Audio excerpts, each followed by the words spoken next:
नमस्कार. वैशालीज किचन मराठीमध्ये तुम्हा सर्वांचं मनापासून खूप खूप स्वागत. आज आपण कचोरी कशी बनवायची ती रेसिपी बघणार आहे. त्यासाठी लागणारं साहित्य आपण बघून घेऊया.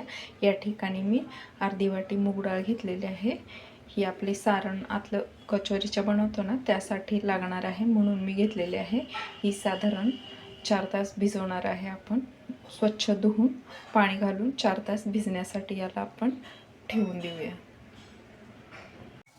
1 वाटी मी मैदा स्वच्छ चाळून घेतलेला आहे. परातीमध्ये मीठ आणि ओवा हातावर असं चोळून घेतलेला आहे. मीठ, ओवा आणि हे पीठ हे एकत्र करणार आहे आपण. त्याच्यामध्येच कडकडीत तेलाचे मोहन पण घालणार आहे आपण.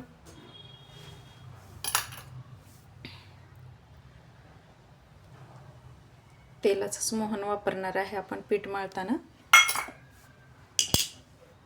हे छान मिक्स करून घेऊया एकत्र आणि पीठ मळून घेऊया. या ठिकाणी डाळ पण आपली 4 तास भिजवून झालेली आहे. तुम्ही बघू शकता. जास्त पण नाही भिजवायची, 4च तास भिजवायची म्हणजे सॉफ्ट पण होते आपली डाळ. आणि आता आपण हे पीठ मळून घेऊया आणि डाळ पण जाडसर अशी मिक्सरला फिरवून घेऊया आपण. तेलाचं मोहन पिठाला मी एकसारखं असं छान चोळून घेतलेलं आहे. तुम्ही बघू शकता.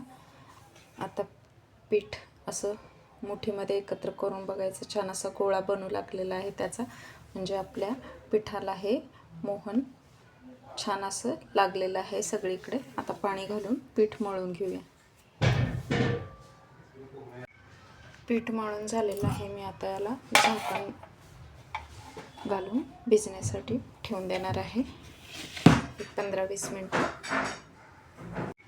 कचोरीच्या सारणसाठी लागणारं साहित्य आपण बघून घेऊया. या ठिकाणी मी छोटे 2 चमचे बडीशेप घेतलेले आहे, 2 चमचे धने, 10-15 काळ्या मिरीचे तुकडे घेतलेले आहेत. त्याच्यानंतर चवीनुसार मीठ, काश्मीरी लाल मिरची पावडर घेतलेली आहे, हळद घेतलेली आहे, चाट मसाला, आमचूर पावडर आणि धने पावडर घेतलेले आहे. तर आता आपण हे मिक्सरला जाडसर वाटून घेऊया. धने आणि बडीशेप मिरं मी छान जाडसर असं वाटून घेतलेलं आहे. तुम्ही बघू शकता. एकदम असं बारीक नाही करायचं आपल्याला, जाडसर असंच वाटून घ्यायचं आहे. डाळ पण मी अशी थोडीशी जाडसरच वाटून घेतलेली आहे.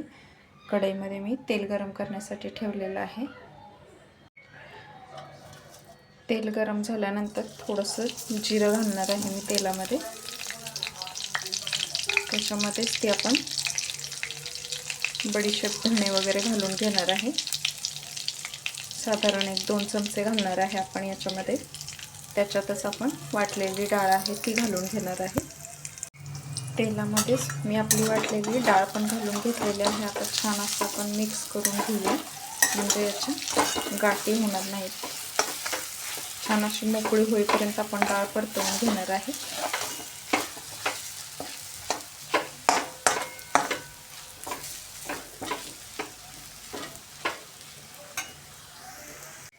डाळीला तेलावर थोडंसं परतवून घेतल्यानंतर त्याच्यामध्ये आपण हे कोरडे मसाले आहेत ते सगळे घालून छान मिक्स करून घेणार आहे. हे सारण आपण बनवून घेऊ. एक 10-15 दिवस म्हटलं तरी फ्रीजमध्ये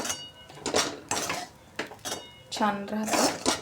तुम्ही एकदम सुद्धा बनवून ठेवू शकता आणि जेव्हा खायची कचोरी इच्छा होईल तुमची तेव्हा तुम्ही कचोरी बनवून खाऊ शकता गरमागरम.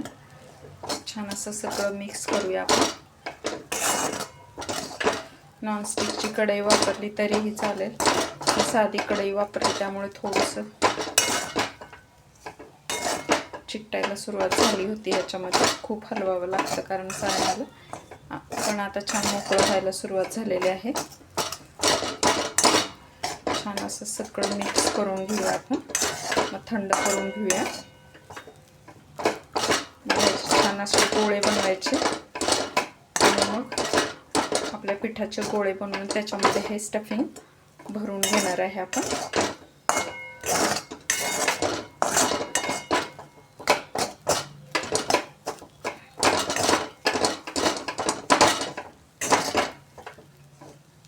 सगळे मसाले घातल्यामुळे आपल्या कचोरीच्या स्टफिंगला छान अशी चव पण येते.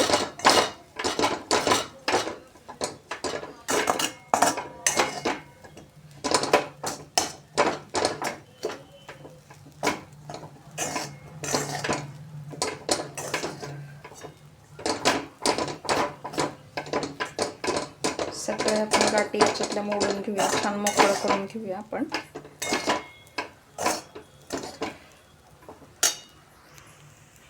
सारण आपलं बनवून तयार झालेलं आहे. आता आपण याला थंड करून घेऊया.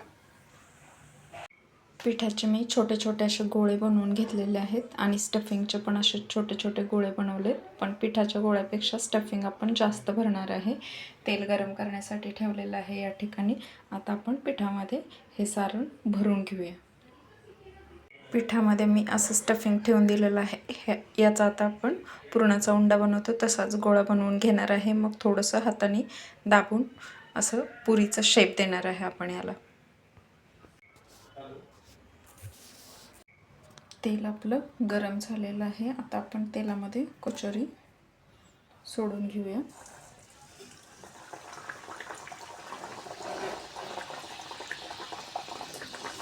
दोन कचोरी मी सोडून घेणार आहे. पहिल्यांदा गॅस बारीकच करणार आहे आपण. नंतर होऊन देणार आहे थोडा वेळ. मग आपण याला पलटी करणार आहे. गरमागरम आपली कचोरी तयार झालेली आहे. तर मी सॉससोबत आणि मिरचीसोबत सर्व केलेली आहे. तुम्ही चिंचेची चटणी किंवा हिरवी चटणीसोबत पण सर्व करू शकता. तर गरमागरम कचोरी घरच्या घरीच आपण छान बनवू शकतो. एकदम बाहेर मिळते तशीच. तर तुम्ही नक्की बनवून बघा. रेसिपी आवडली असेल तर लाईक, शेअर, कमेंट आणि सबस्क्राईब करायला विसरू नका. सोबतच बेल आयकॉनही प्रेस करा, म्हणजे तुम्हाला माझ्या नवनवीन रेसिपीज बघायला मिळतील. तोपर्यंत खात राहा.